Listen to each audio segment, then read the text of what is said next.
The shuttle carrying Kang Dae-ho docked at the Galactic Council station exactly on time. He had learned years ago that being punctual was important when dealing with hundreds of different alien species. Some measured time in heartbeats, others in planetary rotations, but everyone understood the value of keeping appointments. Dae-ho stepped out of the shuttle wearing his usual gray suit. It was clean and pressed, but not fancy. He carried a single data pad under his arm and nothing else.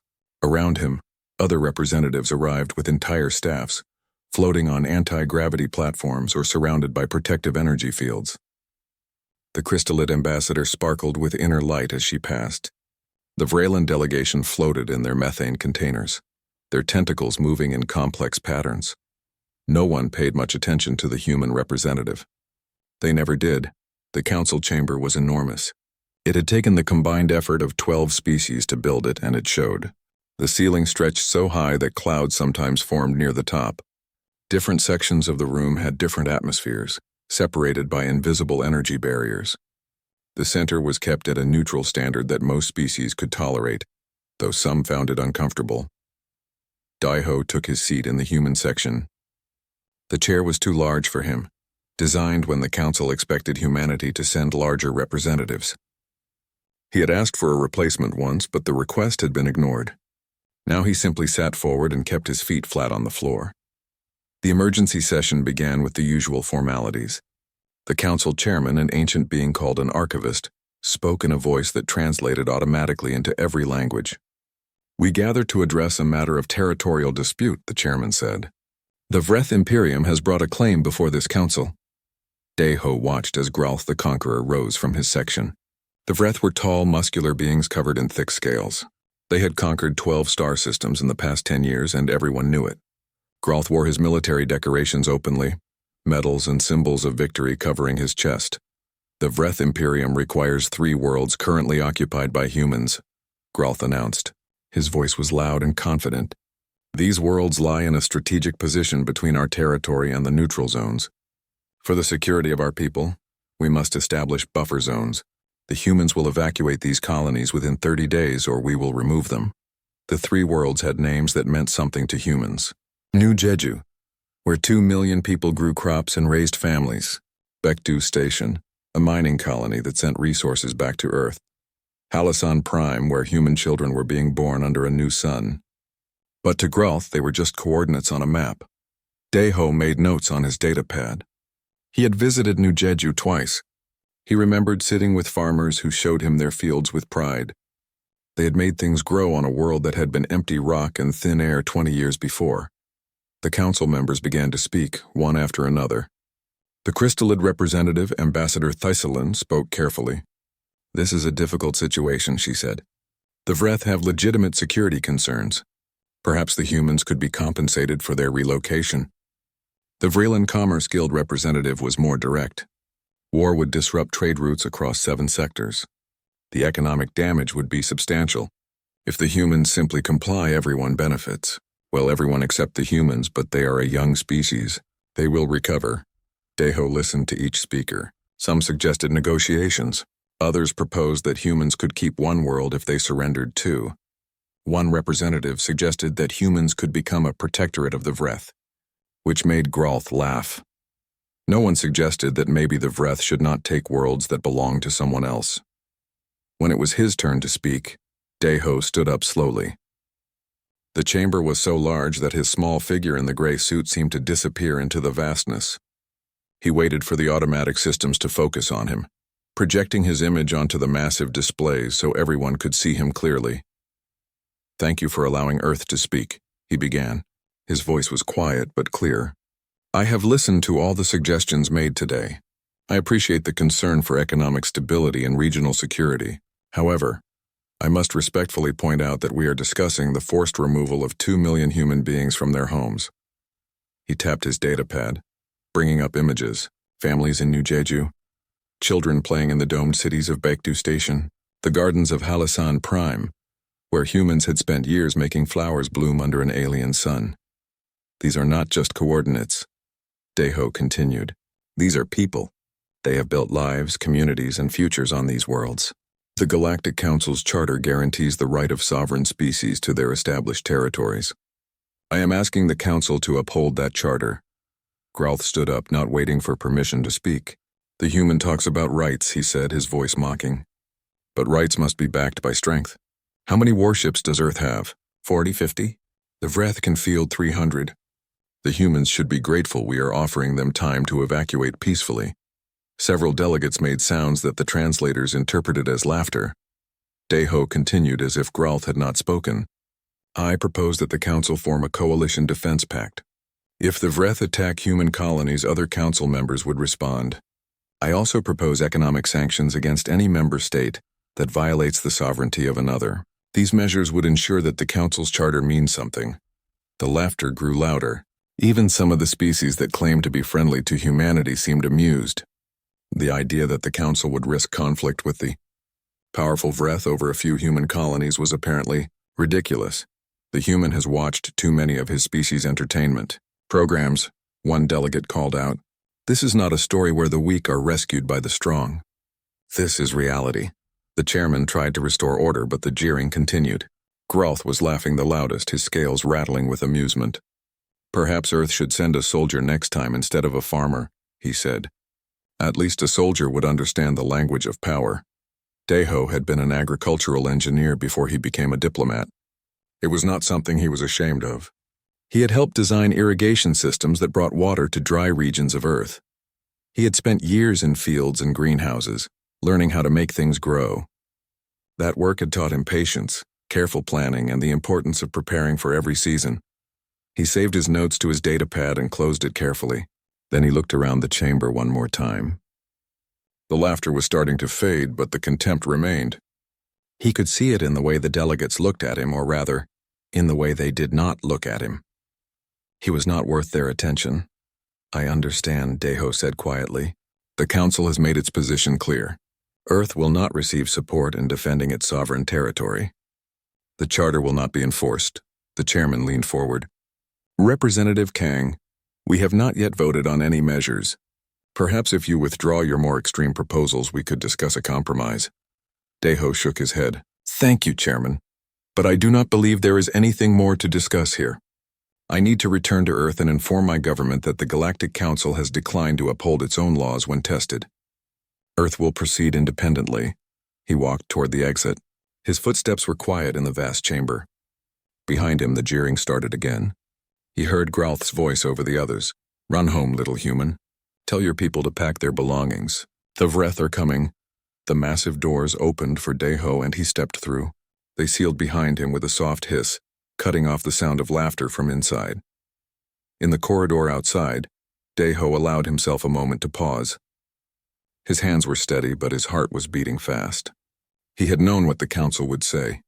He had hoped to be wrong, but he had prepared for this outcome. He pulled out his datapad and sent a single encrypted message to Earth. It contained only 3 words. We are alone. Then Kang Deho walked to his shuttle, boarded it, and left the Council station. Behind him, the delegates continued their session, already discussing how to manage the refugee crisis that would come when the Vreth took the human colonies. None of them noticed that the quiet man had not seemed afraid. None of them thought to wonder why someone would walk away so calmly from such a disaster. They simply assumed that humanity would do what weak species always did, surrender and hope for mercy. They would learn their mistake soon enough. 2 weeks passed after Kang Deho left the Council chamber. In that time, the Vreth Imperium mobilized its 5th and 7th fleets. 300 warships began moving toward human space, their course plotted and their weapons ready. The Galactic Council reconvened, not to discuss the invasion, but to plan what would happen after it. The chairman had created several committees to address the practical matters. One committee would handle refugee distribution. Another would divide up the trade routes that humans currently used. A third would manage the transfer of any useful human technology to other species. We should move quickly, the Vreeland representative said. Human ships are already pulling back from our trade stations. They are emptying their embassy buildings. Clearly, they are preparing to surrender the colonies without resistance. Ambassador Thistlein, the crystallid who had served on the council longer than most, sat quietly in her section. Her crystalline body refracted light in patterns that other crystallids could read like books. Right now, those patterns express doubt. Has anyone actually confirmed what Earth is doing? She asked. The chairman checked his reports. Human diplomatic channels have gone silent. Their embassy staff has returned to Earth. Their merchant vessels have recalled to human space. All of this suggests preparation for withdrawal. Or preparation for something else, Thistlein said softly. Several delegates turned to look at her. The Vrailan representative made a sound like wind through pipes, which the translator rendered as a chuckle. What else could they be preparing for? The humans have less than 50 warships. The Vreth have 300. The mathematics are simple. Thistlein shifted and light rippled across her surface. I have studied humanity longer than most of you, she said. There are patterns in their history that concern me. They have a saying, do not mistake patience for weakness. Another saying, the quiet ones are the most dangerous. Sayings are not military intelligence, Gralth interrupted. He was attending this session remotely, his image projected from his flagship. I have reviewed human military capabilities. Their ships are adequate but unremarkable. Their weapons are conventional. They have no allies willing to fight alongside them. The conquest will be complete within a week. Thistlein wanted to argue further, but she could see it was pointless. The council had already made up its mind. Humanity was weak, and the weak did not win against the strong. It was the way things had always been. But she remembered a report she had read about something called the Winter War, where a small Earth nation had held off a massive army. She remembered reading about Vietnam, where superior technology had meant nothing. She remembered dozens of examples from human history where the smaller force had found ways to win. She said nothing more. Sometimes she had learned people needed to see the truth with their own eyes. On Earth, the situation looked very different. Prime Minister Yoon Tae-min sat in a secure command center deep beneath the capital. Around him were military commanders, intelligence officers, and civilian advisors. The room was filled with displays showing fleet positions, resource allocations, and tactical projections. Admiral Park Ji-woo stood at the main display, pointing to various positions.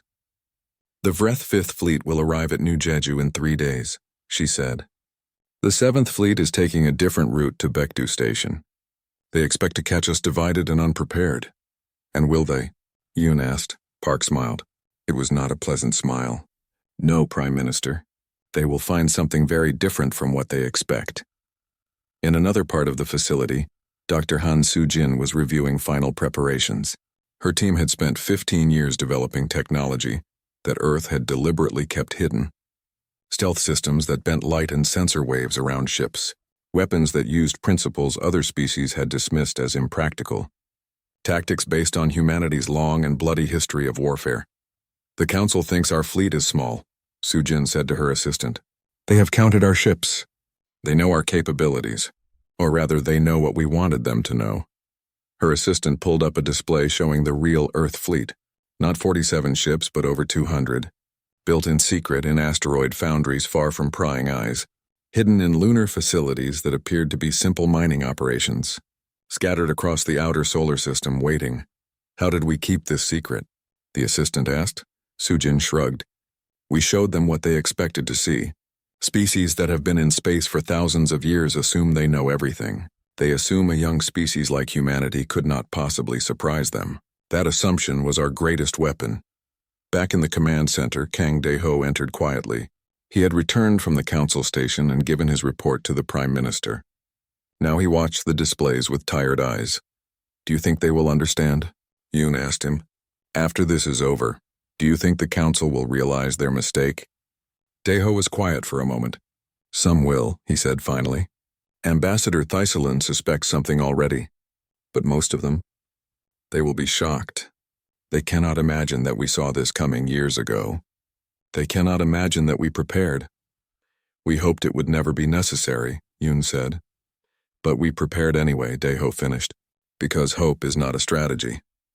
The Vreth 5th Fleet dropped out of hyperspace at the edge of the new Jeju system, right on schedule. Groth stood on the bridge of his flagship, the dominant Victory, watching the displays with satisfaction.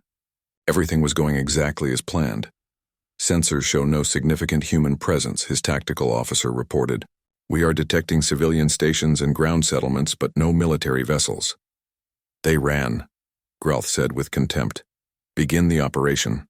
Target the orbital platforms first. Once we control the space around the planet, we will demand their surrender. The fleet moved forward in perfect formation. 238 warships, each one powerful enough to destroy a city. Their weapons charged, their shields activated. They were ready for any resistance. They found none. "This is almost disappointing," Growth said. "I expected at least a token defense. Something to make it interesting." His tactical officer frowned at his display. "Sir, I'm getting some strange readings. There are fluctuations in local space, but I cannot identify the source." "Probably interference from the planet's magnetic field," Growth said dismissively. "Continue the approach." The fleet moved closer to New Jeju, their weapons locked onto the orbital platforms. Growth prepared to give the order to fire. Then the human ships appeared. They did not announce themselves with broadcasts or displays of force. They did not form up in neat formations or follow traditional tactics. They simply materialized out of nowhere, 87 vessels appearing in the middle of the Vreth fleet at knife-fighting range. "Enemy ships," the tactical officer shouted. "They are everywhere. How did they get so close?" Growth stared at the display in shock. The human ships were smaller than his vessels, but they were fast and heavily armed. More importantly, they were already firing. Missiles streaked across the short distances between ships. Railguns threw projectiles at impossible velocities. And the missiles were doing something strange. "Sir, those missiles are replicating," the tactical officer said. "They are using destroyed debris to build more of themselves." It was true. Human missiles that missed or were destroyed simply harvested material from the battlefield and created more missiles. The Vreth fleet, packed in tight formation for the initial assault, found itself in a nightmare scenario. Every destroyed ship created more ammunition for the humans. Growth tried to order his fleet to scatter, to get distance and use their superior numbers, but the humans had planned for that. They had positioned themselves to cut off every retreat vector, and their ships were faster than Vreth vessels, able to maintain close range where their weapons were most effective. The battle lasted 3 hours. It felt like 3 days. Growth watched ship after ship on his display wink out of existence. He saw the crushing fist, a dreadnought that had conquered 4 worlds, cut in half by a human railgun. He saw the Blood Tide, commanded by his old friend Rolth, boarded by human soldiers in powered armor who moved too fast to track. "All ships retreat," Growth finally ordered. "Fall back to hyperspace jump distance." But the humans had anticipated that too. Human vessels blocked the retreat paths, not trying to destroy the fleeing ships but hurting them, controlling them. It was not the behavior of desperate defenders. It was the behavior of hunters who had trapped their prey exactly where they wanted them. By the time Growth's flagship managed to jump away, the Fifth Fleet had been reduced to 70 ships. Over 160 vessels destroyed or captured, thousands of Vreth soldiers dead or prisoner, and Growth knew with sick certainty that he had survived only because the humans had allowed it. The Seventh Fleet, receiving reports of the disaster, immediately changed course to retreat. But Admiral Park had predicted this too. Human ships that had been hiding along the retreat route suddenly appeared, blocking their path. The Seventh Fleet's commander, a female Vreth named Shara, was smarter than Growth. She looked at her tactical display, saw the trap, and made a decision that would save thousands of lives. "All ships power down weapons," she ordered. "We surrender." Her officers stared at her in shock. "We do not surrender." The news of the Vreth defeat spread across the galaxy faster than any ship could travel. Within days, every species connected to the galactic network knew what had happened. The mighty Vreth Imperium, conquerors of 12 systems, had been crushed by humanity in less than a day. On the Vreth homeworld, the government fell into chaos. Growth the Conqueror was arrested the moment his damaged flagship limped into orbit. The Council of War that ruled the Vreth did not tolerate failure, especially failure this catastrophic. Within a week, Growth was executed, and the Council began looking for someone to blame besides themselves. But the real damage was not Growth's death. The real damage was what happened next. The 12 systems that the Vreth had conquered over the past decade saw weakness in their masters. Species that had been forced into submission began to rebel. The Torvin, whose world had been taken 5 years ago, rose up and seized their orbital stations. The Kalesh, who had been made into slave laborers, sabotaged the factories where they worked. The Vreth Imperium, which had built its entire economy on conquest and tribute, suddenly found itself fighting a dozen different rebellions with a military that had lost its confidence. Ships that had been stationed throughout conquered territories pulled back to protect the homeworlds. That only made the rebellion stronger. Within a month, the Vreth had lost 4 of their conquered systems. Within 2 months, they were struggling to hold on to the rest. The mighty empire that had seemed unstoppable was collapsing from within. Earth watched but did not act. Human ships remained in defensive positions around the 3 colonies. They did not pursue the retreating Vreth. They did not help the rebelling species. They simply made it clear that human space was now secure, and anyone who tested that security would face the same fate as the Vreth fleets. At the Galactic Council, emergency sessions ran day and night. The chamber that had once been filled with confident delegates now buzzed with anxiety and argument. "We must sanction Earth immediately," declared the Torvan representative, a species known for their rigid adherence to law. They conducted a military buildup in secret. They violated the transparency agreements that all council members must follow. They used excessive force against the Vreth. The Vreth invaded sovereign human territory, Ambassador Thaiselin countered. Her crystalline form pulsed with colors that showed barely controlled anger. Earth acted in self-defense. As for the transparency agreements, perhaps we should ask ourselves why humanity felt the need to keep secrets. Could it be because they knew the council would not protect them? "The humans embarrassed us," another delegate said bluntly. "They made us look foolish. We sat here and laughed at their representative, while they prepared to destroy one of the most powerful militaries in the galaxy. How can we maintain authority if species no longer respect our judgment?" The chairman tried to maintain order, but the arguments continued for hours. Some delegates wanted to punish Earth. Others wanted to pretend nothing had happened. A few, like Thaiselin, argued that the council needed to acknowledge its failure and change. The debate revealed something that had been hidden for years. The Galactic Council's laws were only enforced when convenient. Strong species could break the rules with minor consequences. Weak species were held to every letter of the law. The council claimed to stand for justice, but in practice it stood for maintaining the power of its oldest and strongest members. While the council argued, something else was happening. Species that had watched the Vreth defeat began to reconsider their own positions. Smaller nations that had relied on the council for protection realized that protection was unreliable. They began looking for alternatives. The first to approach Earth was the Korvath, a peaceful species whose territory bordered the now chaotic Vreth space. Their ambassador arrived at the human embassy on the council station nervously, unsure of what reception he would receive. He was met by Li Haiwan, a young human diplomat fresh from Earth's diplomatic academy. She was in her 20s with sharp eyes and a professional manner that masked her own nervousness. This was her first major assignment. "Ambassador Korvath," she greeted him formally. "How can Earth assist you?" The Korvath ambassador, whose name translated roughly as soft voice, fidgeted with his diplomatic credentials. "My government wishes to discuss a mutual defense agreement. The Vreth collapse has left our borders vulnerable. We fear that other predatory species may see opportunity in the chaos." Haiwan gestured for him to sit. She had been briefed on this possibility. Prime Minister Yoon had predicted that smaller species would start looking for new partnerships. The question was what terms Earth would offer. "Earth is willing to discuss mutual defense," Haiwan said carefully. "But we have conditions. We do not build empires. We do not take colonies. Any partnership with Earth must be between equals. You would retain full sovereignty over your worlds and your resources. In exchange, we would expect the same respect for our sovereignty." Soft Voice looked surprised. "That is all? You do not want trade preferences? Basing rights? Resource access?" "We want partners, not vassals," Haiwan said. "The galaxy has enough empires.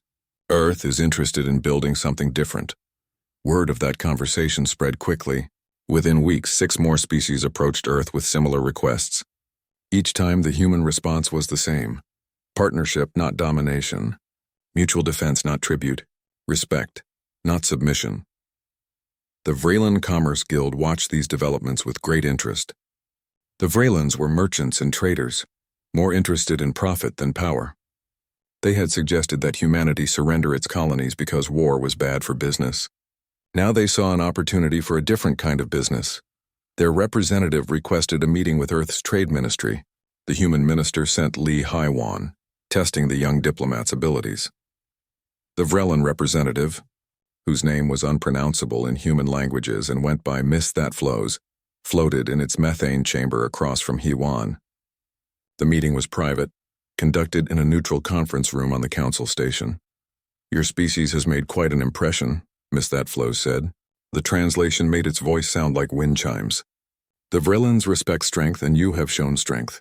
We would like to reopen trade negotiations." Hewan nodded politely. "Earth is always willing to discuss trade. However, I must be honest with you. Earth remembers who stood with us during the crisis. The Vrelin Commerce Guild calculated that human sacrifice was the logical choice. Those calculations did not include the value of human lives." Mist That Flows was silent for a moment. The Vrelins did not show emotion in ways other species could easily read, but Hewan thought she detected some discomfort. "You are right," the Vrelin finally said. "We approached the situation purely from an economic standpoint. We did not consider the moral dimensions. That was a failure on our part." "Yes, it was," Hewan agreed. "But Earth is practical. We do not hold grudges when there is opportunity for mutual benefit. If the Vrelins are willing to negotiate in good faith, we are willing to listen." The negotiations took weeks, but eventually, they reached an agreement. The Vrelins would share some of their advanced jump drive technology, making human ships faster and more efficient. In exchange, Earth would share agricultural technology that could help Vrelin colonies produce food more efficiently. More importantly, the Vrelins publicly acknowledged their mistake in the council. It was a small thing, but it mattered. Other species noticed when one of the major powers admitted it had been wrong. On Earth, Kang Dae-ho sat in his small office and read reports from across the galaxy. He had not returned to the council station. He had submitted his resignation as Earth's representative, though Prime Minister Yoon had refused to accept it. "You are exactly what we need right now," Yoon had told him. "Someone who does not care about glory or recognition. Someone who will do what is necessary without seeking credit." Dae-ho had agreed to stay on, but he had asked for time before returning to the council. He needed to think about what came next. Earth had won a military victory, but military victories were temporary. What mattered was what they built afterward. A journalist from Earth's largest news network had requested an interview. Dae-ho did not usually speak to the media, but his staff convinced him that people wanted to hear from the man who had walked out of the council chamber. The interview was conducted in his office, which was sparse and functional. The journalist, a young woman named Kim Yuna, seemed nervous to be sitting across from someone who had become a symbol of Earth's resistance. "Many people are calling you a hero," Yuna began. "How does that feel?" Dae-ho shook his head. "I am not a hero. I simply delivered a message and left when it became clear that further discussion was pointless. The real heroes are Admiral Park and her fleet, and the soldiers who fought the battle. I just walked out of a room." "But that walk has become symbolic," Yuna pressed. "You turned your back on the council when they would not help us. People are saying it was the moment Earth declared it would stand alone if necessary." "It was not about symbolism," Dae-ho said. "It was about accepting reality. The council was not going to help us. Staying and arguing would have changed nothing. The situation required action, not more words. So I left to begin that action." 4 months after the Vreth defeat, the Galactic Council formally requested Earth's return to the chamber. The request arrived as an official diplomatic communication, carefully worded by lawyers and diplomats who had spent weeks debating every phrase. The message acknowledged that the Council's response to the Vreth threat had been inadequate. It mentioned reforms that were being discussed. It expressed hope that Earth and the Council could move forward together in a spirit of cooperation. What it did not include was an apology. Prime Minister Yoon Tae-min gathered his cabinet to discuss the request. The room was divided. Defense Minister Cho Sung-ho argued that Earth should refuse and focus on its growing coalition of allied species. Foreign Minister Bae Won-sik countered that isolation would eventually hurt humanity's long-term interests. "We have 23 species in our coalition now," Cho said, pointing to a map of galactic territories. "We can build a new system, one that actually protects its members." "Why go back to an institution that betrayed us?" "Because the Council still represents over 200 species," Bae replied. "Like it or not, they control most galactic trade routes, communications networks, and peaceful dispute resolution. If we isolate ourselves, we become an opposing power bloc. That leads to Cold War at best, hot war at worst." Yoon listened to both sides. Finally, he turned to Kang Daeho, who had been sitting quietly at the end of the table. "What do you think?" Daeho considered his words carefully. "We did not fight to be separate from the galaxy. We fought to be treated as equals within it. If we refuse to return, we validate every species that claims we are hostile and aggressive. If we return on the Council's terms alone, we validate the old system. We should return, but with conditions." "What conditions?" Yoon asked. "That the reforms they mention must be real and substantial. That smaller species must have genuine protection, not just promises. That the Charter must be enforced equally for all members, strong and weak. And that Earth will not hesitate to defend itself and its allies if those reforms prove to be empty words." After 3 more hours of debate, the cabinet voted. Earth would return to the Council, but Kang Daeho would present a list of required reforms. If the Council agreed to seriously consider them, Earth would resume its seat. If not, Earth would build its alternative coalition and let the Council diminish into irrelevance. Daeho prepared his return carefully. He met with representatives from the 23 species in Earth's coalition.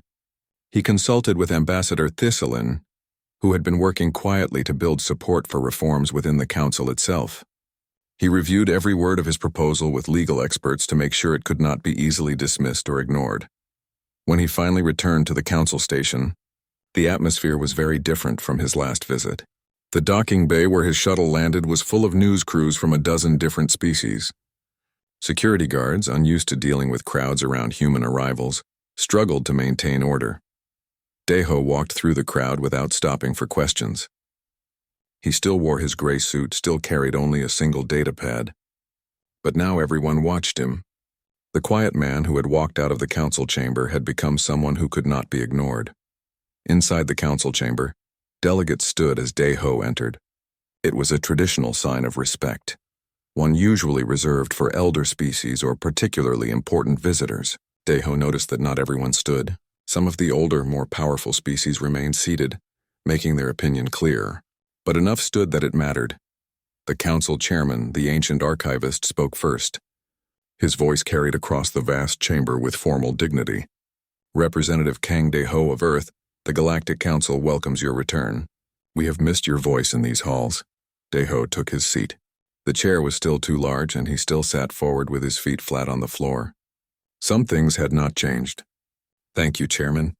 I appreciate the welcome. However, I must be clear about the terms of Earth's return." He activated his data pad, and his proposal appeared on displays throughout the chamber. It was not long or complicated. Daeho had learned that simple language was harder to twist than complex legal phrases. "Earth proposes 5 reforms to the Council Charter," he began. "First, any act of military aggression against a Council member must result in immediate collective response. No debates about whether the victim deserves protection. No calculations about economic costs. Aggression must have consequences." Several delegates shifted uncomfortably. This was a direct challenge to how things had always worked. Second, all Council members must be transparent about their military capabilities. No more hidden fleets or secret weapons programs. If we are to trust each other, we must know what we are trusting. That drew murmurs. Earth had been the one with hidden capabilities. Now they were proposing everyone reveal their secrets. Daeho continued without acknowledging the reaction. Third, smaller species must have genuine representation in Council decisions. The current system gives disproportionate power to elder species based on length of membership, rather than population or territory. This must change. The murmurs grew louder. Some elder species had held their seats for thousands of years. They were not going to give up that power easily. Fourth, enforcement mechanisms must be independent. When a violation occurs, the Council should not vote on whether to enforce its own rules. An independent tribunal should handle enforcement, with representatives from small, medium, and large species. And fifth, Daeho finished, any member may withdraw from the Council without penalty if these reforms are not implemented and maintained. Freedom of association must go both ways. He deactivated his datapad and waited. The chamber erupted in argument. "Impossible!" shouted one delegate. "These reforms would destroy the Council's ability to function." "The Council barely functions now," countered another. "Perhaps destruction and rebuilding is exactly what we need." "Who is Earth to dictate terms?" demanded a third. 4 months ago, no one took them seriously. Now they make demands, Ambassador Thistlelin's crystalline form brightened, drawing attention. Earth is not dictating terms. They are proposing reforms that many of us have wanted for centuries. The difference is that Earth has the credibility to make us listen. They proved they can defend themselves. Now they are asking us to build a system where defense through strength is not the only option. The debate continued for hours. Deho sat quietly, listening to every argument, making notes on his datapad. He did not interrupt or defend his proposals. He simply let the council argue with itself. Finally, the chairman called for order. These proposals require serious consideration. We will form a committee to review them and report back within 30 days. In the meantime, Earth's seat on the council is restored. It was not a victory, but it was not a defeat either. The proposals were being considered, and that was more than most expected. As Deho left the chamber that day, a reporter managed to get close enough to ask a question. Representative Kang, do you think the council will accept your reforms? Deho paused. Some will pass, some will be modified, and some will fail. That is how negotiation works. But the conversation has started, and that is what matters.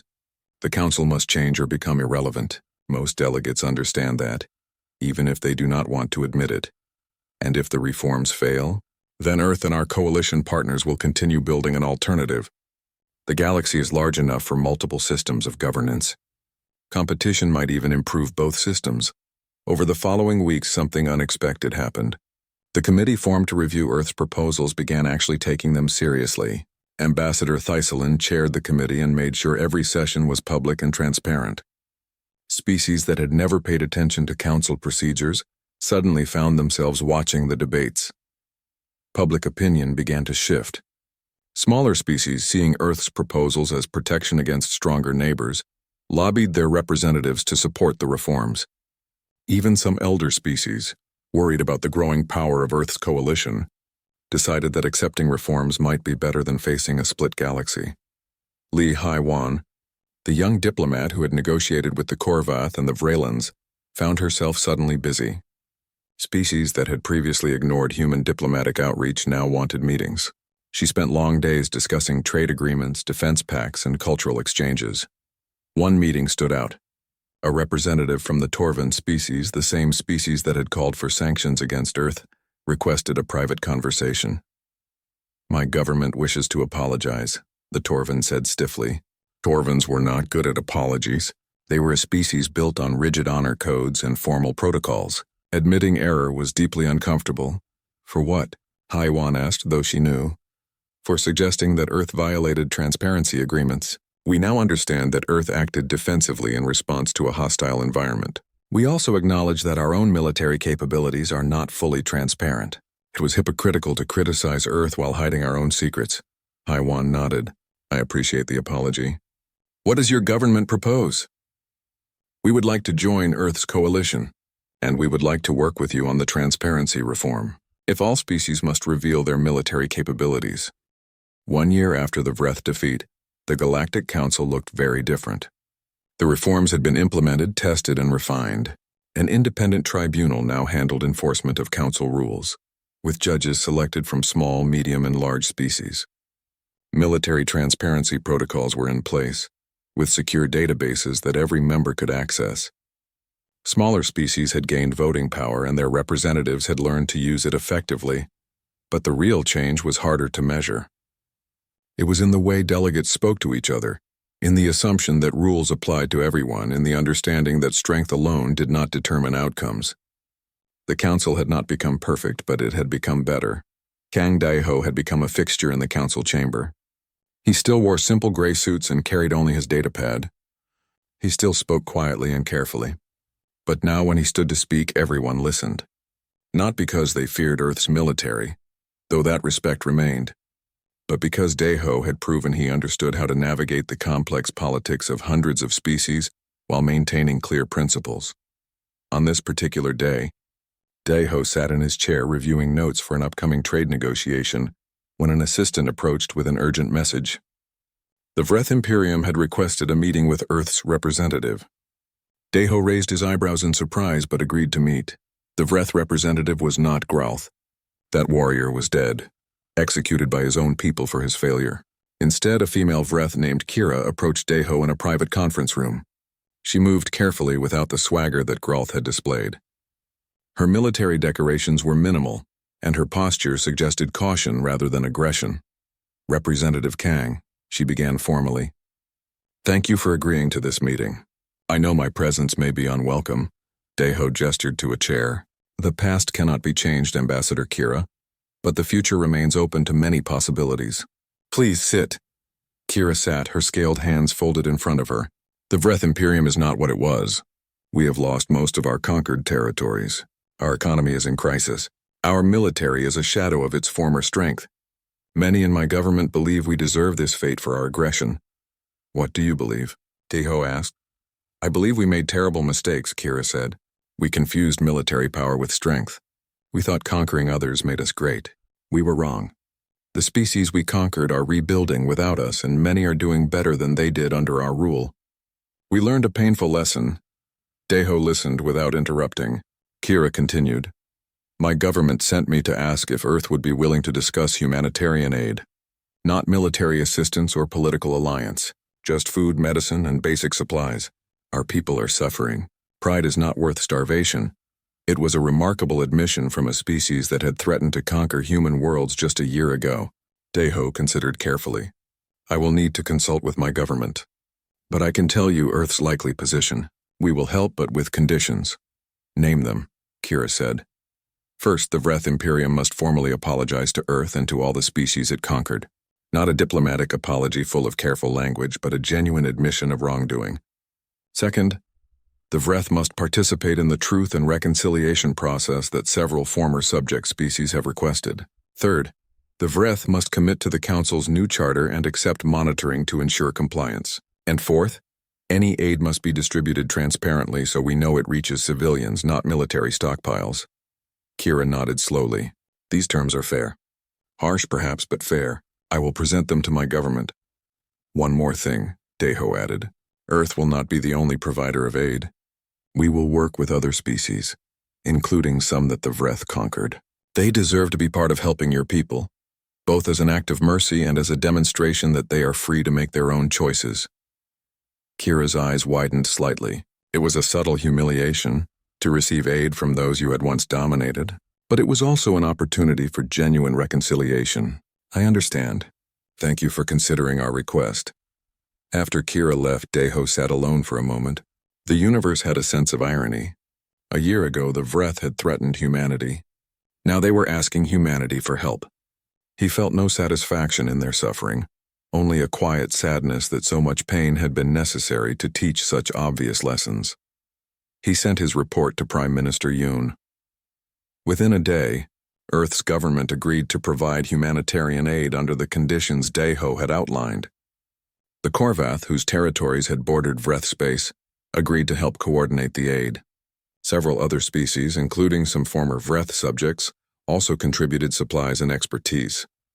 The aid operation became a model for how the reformed council could work. Multiple species cooperating, transparent distribution, monitoring by independent observers, and genuine accountability. It was not perfect, but it worked. Meanwhile, Earth's coalition continued to grow. 37 species now participated, sharing technology, defending each other, and building economic partnerships. The coalition was not an empire. Each member retained complete sovereignty, but they had learned that cooperation provided more security than isolation. Li Haiwan had become Earth's primary negotiator for coalition matters. At 26 years old, she had more diplomatic experience than some species representatives twice her age. She had learned to navigate the complex web of galactic politics, to read subtle signals from alien body language, and to find compromises that satisfied everyone. One day she met with a representative from a species called the Dinesh. They were an old race, one of the Council's founding members, with extensive territory and significant influence. They had opposed Earth's reforms initially, but recently their position had softened. We have watched your coalition with interest, the Dinesh representative said. His name was Thalen, and he spoke with the careful precision of someone choosing each word deliberately. We see that it provides genuine benefits to its members. Protection without domination, trade without exploitation. This is different from the tributary relationships that have dominated galactic politics. That is our goal. Haiwan agreed. We believe voluntary cooperation is more stable than forced submission. We would like to join your coalition, Thalen said. Haiwan tried not to show her surprise. The Dinesh joining would be significant. They were a major power, not a small species seeking protection. May I ask what prompted this decision? Thalen was quiet for a moment. Honesty? We are tired. Tired of maintaining an empire through intimidation and manipulation. Tired of the constant competition with other major powers. Tired of the isolation that comes from being feared rather than respected. We see in Earth's coalition a chance to be something different. We are willing to give up some power in exchange for genuine partnerships. The negotiation took months. The Dinesh had to agree to the same terms as every other coalition member, including military transparency and respect for member sovereignty. Some younger Dinesh politicians opposed the plan, arguing it was a betrayal of their heritage. But eventually, the agreement was reached. When the Dinesh joined the coalition, everything shifted. Other major powers began reconsidering their positions. If the Dinesh saw value in this new system, perhaps there was something to it. Several more influential species requested meetings with Earth's diplomatic corps. The old council system, based on intimidation and power hierarchies, was slowly being replaced by something else. Not completely and not without resistance, but the trend was clear. In the council chamber, Kang De-ho watched these changes with quiet satisfaction. He had never sought to destroy the council, only to reform it. Now the council and the coalition were beginning to merge in practice, if not in name. Species belonged to both, following council procedures for some matters and coalition practices for others. The distinction was becoming less important than the shared commitment to fair dealing. One afternoon, Ambassador Thaisalin invited De-ho to her quarters on the station for tea. Her living space was beautiful, with light refracting surfaces that created patterns only crystallids could fully appreciate. But she had also installed human-style furniture for guests. They sat together as De-ho prepared tea using a small heating unit. Thaisalin did not drink but appreciated the ritual and the conversation that came with it. I have been thinking about that day, Thaisalin said. The day you walked out of the council chamber. I have studied human history extensively, but I still did not predict what would follow. I thought Earth would retreat or perhaps launch a desperate defense. I did not imagine you had prepared so thoroughly. De-ho poured his tea carefully. We are a young species in galactic terms, only a few centuries in space. But we have a long history on our homeworld. That history taught us many lessons, most of them painful. One lesson stands above the rest: hope for peace, but prepare for war. You were afraid that day, Thaisalin said. It was not a question. Terrified, De-ho admitted.